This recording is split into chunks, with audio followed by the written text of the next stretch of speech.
basically. Oh, this is insane. Let's do it. So... Address. What's that? A safe house in Paris. Why would I need a safe house in Paris? Should things at some point go terribly wrong, it's good to have a place to go. You know, for a cup of tea. So, what was the most different aspect for each of you in taking on this sequel? Did it feel the same on set? Do you know, the vibrancy and kind of the joy of the process felt the same, but I feel like JK Rowling has upped the stakes in Crimes of Grindelwald, and our characters are being pushed in new ways, and Newt, who's a pretty warm-hearted, kind wizard, but who's created this little bubble for himself and it sort of inhabits his life within that, is being forced to kind of push outside of that bubble and make stronger choices. So I think that was probably the most challenging aspect for me.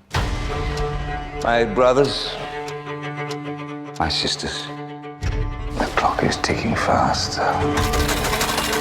My dream, we who live for truth, for love.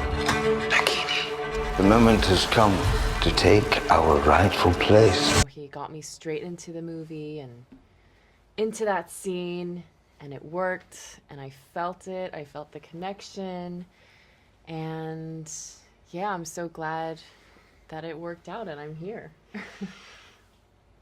I'd like to say I agree with everything Claudia said. I'm great, and I did a great job. The wizarding and non-wizarding worlds have been at peace for over a century. Grindelwald wants to see that peace destroyed. How did you, in your performances, and adjust to the darker turns for your characters? Well, I suppose we really just react to the script that's in front of us from Jo. But what I love about what she does and what this film does is you still have that kind of whimsy and that magical kind of, I always describe it as like a magical hug that Jo gives you with these films of the kind of, I don't know, the imagination of it all. But as you say, the stakes are getting higher, and with Grindelwald you have a sort of a nemesis that is not, he's not a sort of just ostensibly evil as someone like Voldemort, but he has this more corruptive kind of charming quality that I actually find sort of almost more sinister. So it was really just taking Jo's script and finding where she was nudging your character in relation to these new stakes. You don't suffer from motion sickness, see? I don't do well on boats. You'll be fine. Yeah, this one, a lot less physical comedy, a lot more of me playing the lover in pursuit of my lady, and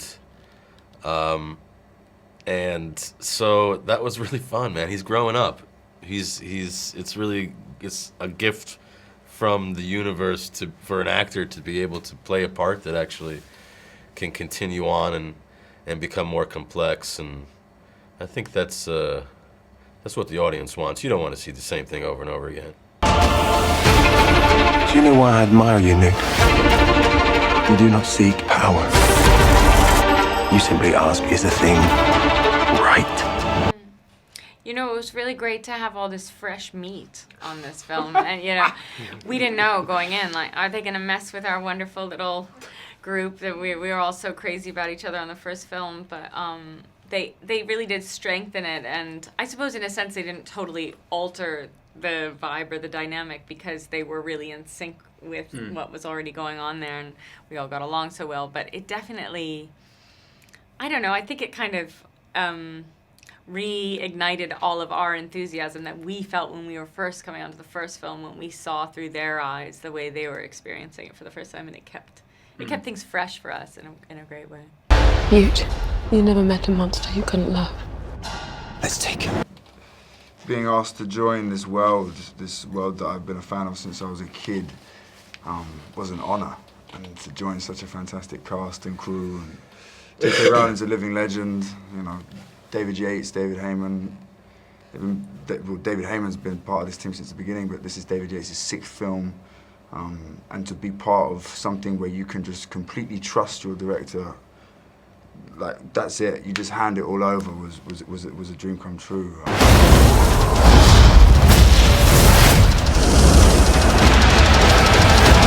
this film is a very different set of circumstances, and so like, you know, you wanna maintain the essence that you introduced to people in the first one, but then also how to let these characters grow and be on this quite complex path, and like it was a challenge, but it was really big and deep and interesting as an actor and as a human being too.